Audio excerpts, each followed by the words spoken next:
Meron pa nga nangyayari dyan na yung akap na didistribute, muntik pa akong ibigay sa media. Meron pa akong isang mayor ho na nagbigay ho sa akin ng listahan. Pati ho, mga teachers, nabigyan din ho. Pati mga administrators, nabigyan din ho. Hunger for power.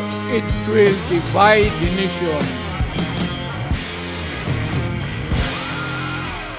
Ano ba talaga ang nangyayari sa AKAP at bakit ayaw ninyo ang mga pangyayaring iyan?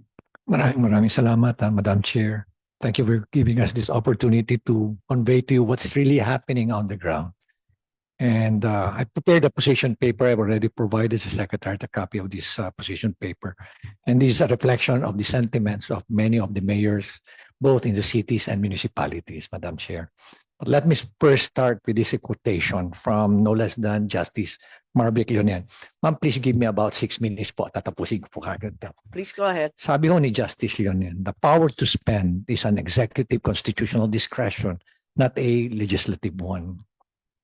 In the local government, we laud the national government's effort and appreciate its intention to provide financial assistance to low-income families and individuals.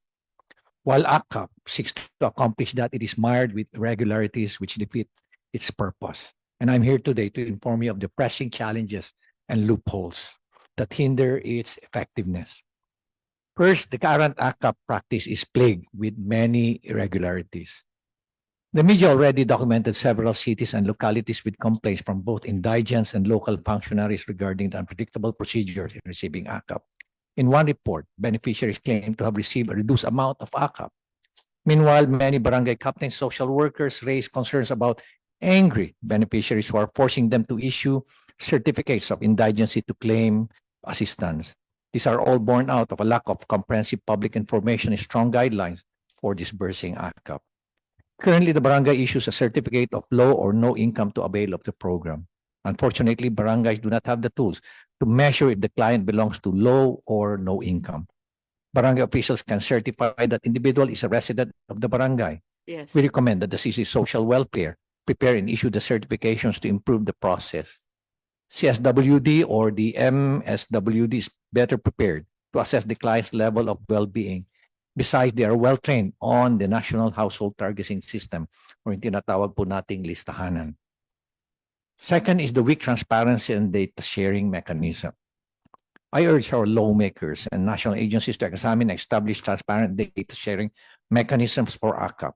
It is highly inequitable and redundant when one beneficiary can receive multiple AKAP assistance because we are blind in data and cannot cross-check in the distribution list. And according to one government official, sabi nila sa akin, it's a violation of the National Data Privacy Act if they're going to share their data with the local government unit. Another is, ang nakakalungkot po nito, nagkakaroon na po ng maraming redundancy. Dahil po wala hong data sharing agreement, ang isang beneficiary pwede hong kumuha po ng stupad, can also benefit from another, yung tinatawag nating AX, makakakuha po siya sa AKAP. Ang nakakarating po sa amin, some of the DSWD personnel, ang sabi ko sa kanila, basta request ni congressman o lista ni congressman, no question asked, silent na lang kayo.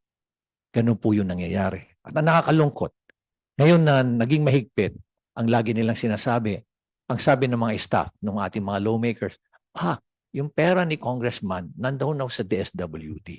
Bibigyan na lang ho namin kayo ng endorsement, dali nyo na lang doon. Huwag ko kayo mag-alala, mabibigyan po kayo. Basta ho galing ho kay Kong. Another is, AKAP and similar aid programs are increasingly and frustratingly politicized. Perhaps the most glaring issue is the increasing politicization of the social amelioration program. In the local governments, we are concerned with a national politician decides to have a personal appearance during aid distribution. But we have no choice but to accommodate them. Sa mga senators po, wala ko kaming gaanong problema.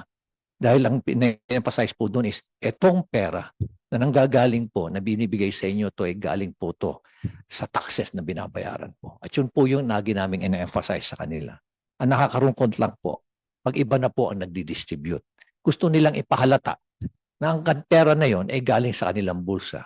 Ang masama po, pag nagkakaroon na ng distribution, nandun lahat yung kanilang list agad, lahat line up nila na kandidato na una muna silang magsasalita bago yung actual distribution. No?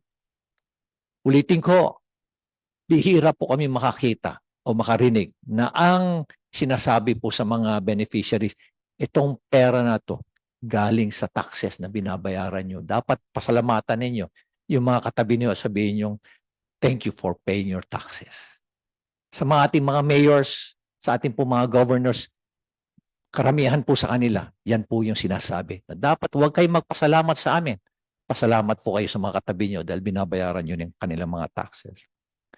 Given the way the AKAP operates, we cannot help but find similarities in the design of the AKAP and the Philippine Development Assistance Fund, or yung tinatawag ko natin PDAF, which the Supreme Court struck down in 2013 due to the following: discretionary fund allocation.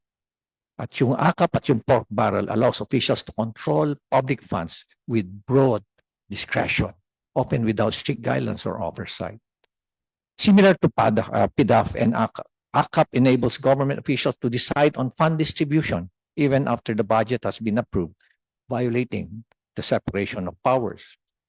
Like PDAF, where legislators inserted specific budget allocations for their pet projects, AKAP may also involve executive officials or lawmakers influencing fund distribution for political or personal gain. Hindi ko po sinasabi na congressman lang po.